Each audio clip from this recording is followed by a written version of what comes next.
Là, le cadre de la soirée, c'est les élections municipales. Donc là, on a parlé de ce qu'on pouvait faire dans la ville avec la prochaine municipalité, etc. Mais avant ça, il faut déjà savoir si on va voter ou pas. À toutes les élections, il y a un taux d'abstention qui est assez fort. Il est encore plus fort chez les jeunes que chez les vieux.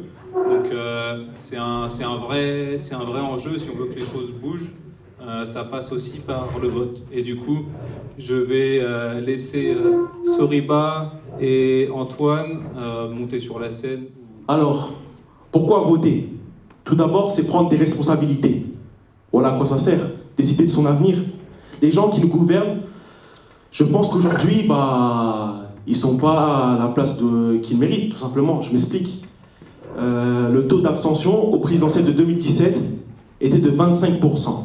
Depuis 2007, comptons bien depuis 2007, l'abstention touche particulièrement la jeunesse, nous.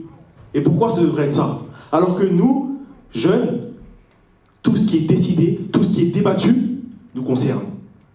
On devrait, du coup, se croiser les bras et se dire que s'il y a des choses positives qui se passent, tant mieux pour nous. Et s'il y a des choses négatives, on devra faire avec et subir.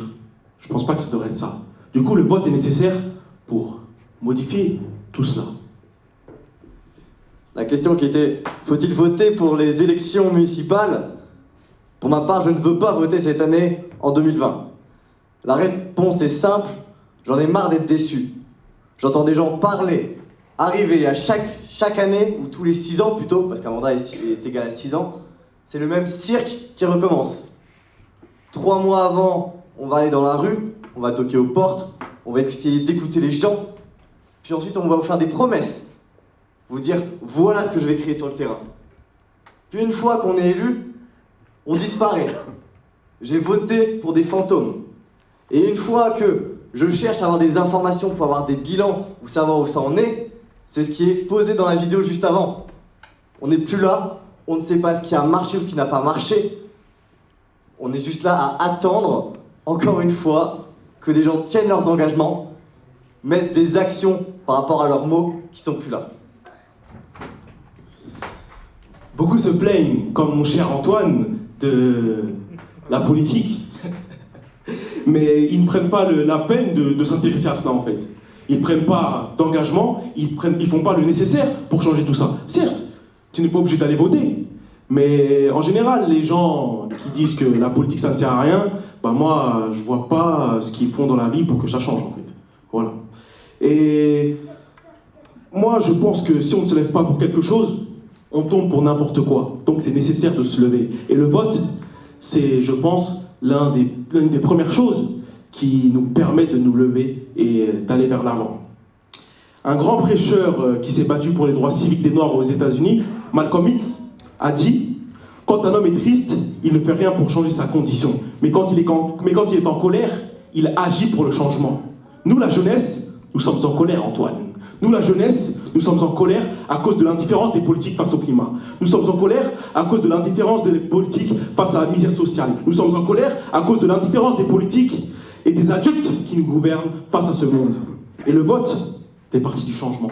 Du coup, je pense que c'est nécessaire de voter. Si la jeunesse vote, elle peut contrecarrer les plans de beaucoup de gens qui font des choses qui nous dépassent et qui ne vont pas dans le bon sens pour nous, la jeunesse, parce que nous, la jeunesse, nous sommes l'avenir.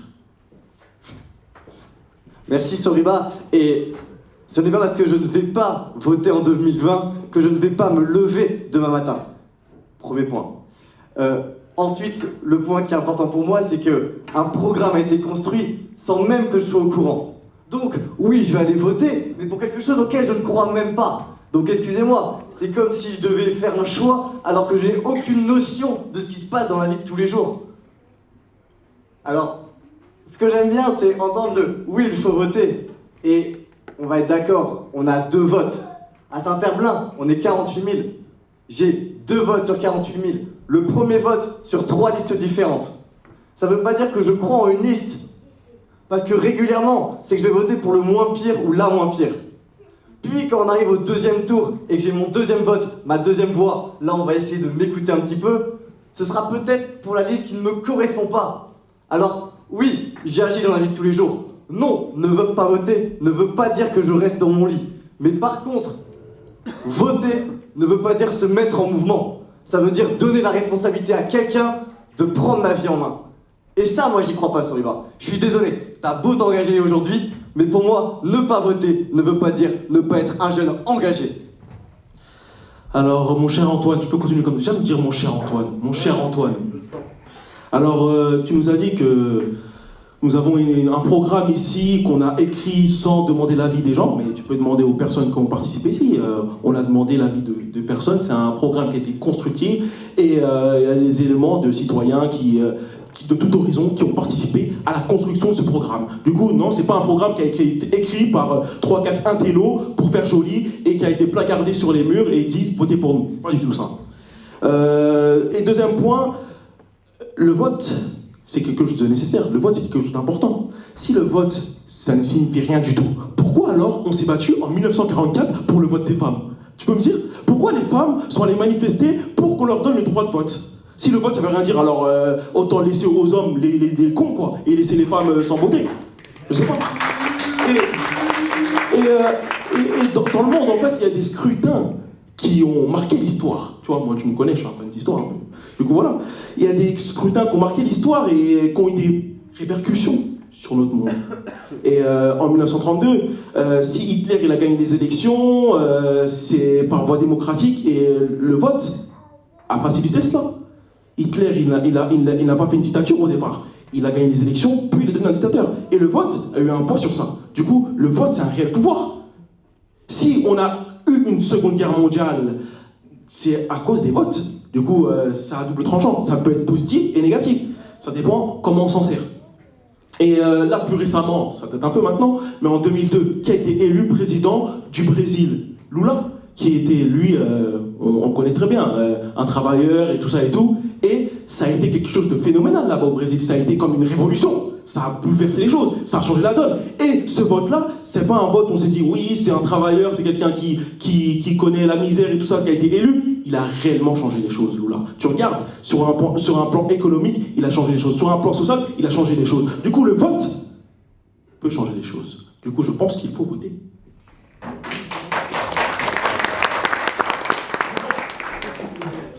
J'aimerais faire un sondage. Qui a été interviewé pour construire le programme de Nantes en commun, de Saint-Herblain en commun ce soir? Ok. Non, pas ce soir, mais de manière globale. Allez, merci beaucoup. Un peu moins de, on va dire, un tiers de la salle. Un tiers de la salle pour faire un programme qui va durer sur 6 ans. Alors, oui, je ne me doute pas que, de base, vous avez interrogé personne. Loin de là. C'est important de dire qu'on a fait un diagnostic, qu'on est allé voir les gens pour dire « Attendez, je vous ai écouté ». Comme l'a très bien dit Yasmina tout à l'heure aussi, il faut écouter ce qui se passe. Moi, ce que j'ai écouté à ma table, c'est que j'ai entendu parler des caméras de surveillance qui sont là et on m'écoute dans la rue, ou plutôt on me visualise. Je me dis en fait, où vient l'écoute? À partir de quand on arrive vraiment à créer du dialogue? Hein? Est-ce que c'est en se réunissant sur un instant T qu'on arrive à faire bouger les choses? Est-ce que c'est en suivant 50 personnes qu'on arrive à faire changer les choses? Cet homme du Brésil dont tu parles, malheureusement je ne le connaissais pas, mais il y a toujours une exception à la règle. Il y a toujours une personne qui sort du lot. T'as de la chance, t'as trouvé le bon exemple. Mais moi, ce que je me dis derrière ça,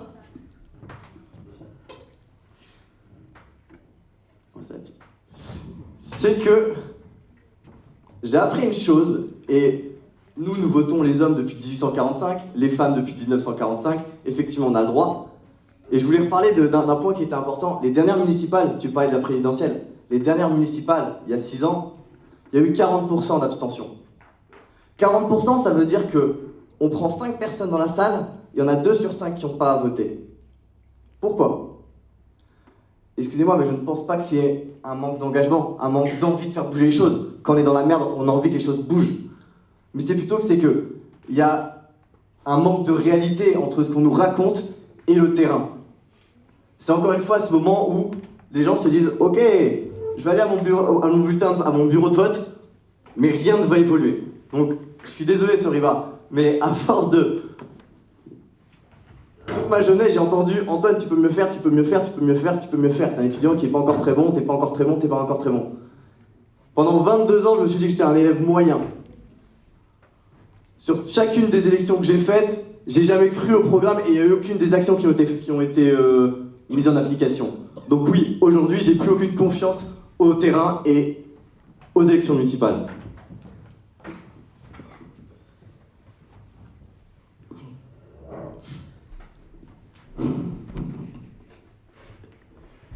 Du coup, pour toi, voter ne sert à rien.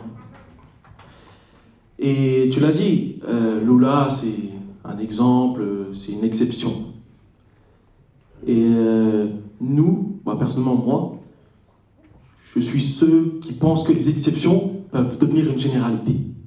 Et nous, Saint-Herblain ici, on deviendra l'exception, pour ensuite devenir la généralité. Pour multiplier ce qui se passe ici, dans les autres villes. Voilà ce qu'on veut faire.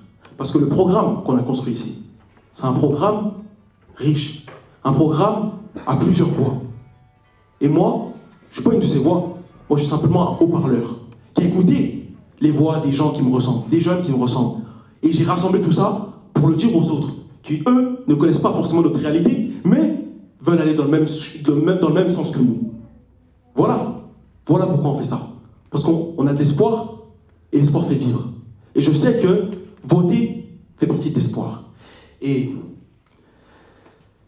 j'ai un texte ici, à vous faire lire, un texte de Peter Handke, de sa pièce de théâtre Par les villages, qui, je pense, est ce message qu'on doit saisir et qu'on doit interpréter de la bonne manière pour faire bouger les choses. J'ai oublié de l'imprimer, excusez-moi.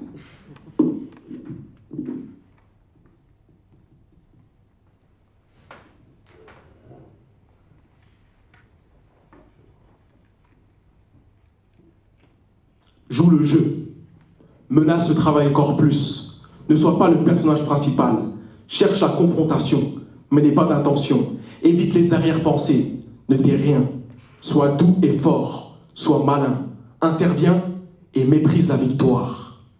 N'observe pas, n'examine pas, mais reste prêt pour les signes, vigilant, sois ébranlable, montre tes yeux, entraîne les autres dans ce qui est profond.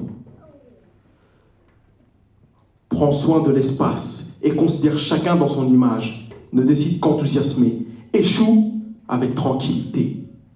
Surtout, aie du temps et fais des détours. Laisse-toi distraire. Mets-toi pour ainsi dire en congé.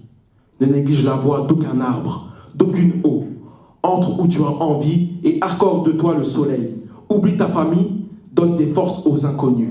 Penche-toi sur les détails, par où il n'y a personne. Fous-toi du drame du destin. Dédaigne le malheur, apaise le conflit de ton rire, mets-toi dans tes couleurs, sois dans ton droit et que le bruit des feuilles devienne tout. Passe par les villages, je te suis. Voilà. Je pense que ce texte révèle parfaitement ce qu'on doit faire. Et je pense que ce texte, moi, c'est presque une définition de ce qu'est la politique. D'oublier son confort, son entourage, et aller vers d'autres réalités, de ceux qu'on ne connaît pas, mais qui sont proches de nous, qui est la proximité. Parce qu'une ville en soi, c'est petit. Saint-Herblain, tu l'as dit, 48 000 habitants, c'est petit. Il y a des gens qui ne vivent pas la même chose que moi. Et je veux leur faire part de mes détresses et qu'ils me fassent part de leur détresse pour qu'ensuite, on avance ensemble. C'est pas un secret, l'union fait la force, et c'est réel. Du coup, c'est pour ça qu'il faut aller voter. Merci. Tu es allé vers les autres pour les écouter, les entendre. Tu as été un peu un médiateur, un transmetteur. Tu as donné ta parole et les gens t'ont suivi. Mais moi j'ai une question, Soriba. Tu vas être où dans 6 mois? Tu vas être où dans 1 an? Tu vas être où dans 2 ans? Tu vas être où dans 3 ans? Les 60 personnes qui sont élues, ils vont être où dans 4 ans? Combien de personnes? Tu es jeune, tu es mobile, tu as des projets. Mais toi qui vas représenter Saint-Herblain, qui sait que si tu seras toujours ici dans 2 ans? Comment veux-tu représenter Saint-Herblain quand tu n'es plus à Saint-Herblain? Comment est-ce que je fais confiance en une personne qui va partir dans 2 ans et m'oublier, moi qui resterai toujours sur le quartier? Comment est-ce que tu veux être l'oreille du territoire si tu n'es pas présent physiquement? Comment veux-tu rester le transmetteur si tu es absent? Excuse-moi, mais pour moi, une personne qui doit prendre les rênes, c'est au-delà de ça. Ça doit repartir de chacun des citoyens autour de nous. Chaque engagement, c'est avoir des personnes qui prennent leurs responsabilités en main. Ça veut dire que nous ne sommes plus indispensables. Je ne crois plus en la politique parce que je crois en l'engagement de chacun et en la réussite de chacun. Et c'est pour ça que ta présence ici est admirable, mais dans 2 ans, ce sera peut-être un autre Soriba qui devrait prendre ta place et qui serait une personne du terrain.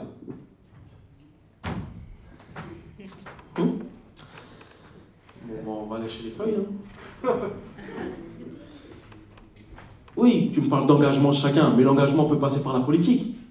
Et moi, je suis ici, aujourd'hui. Demain, je ne serai peut-être pas là. Mais je ne suis pas tout seul. On est une équipe. C'est vrai? C'est faux? C'est vrai. On est une équipe. Et si moi, je suis amené à partir pour des raisons professionnelles ou autres, d'autres prendront mon flambeau, quoi, et continueront le chemin.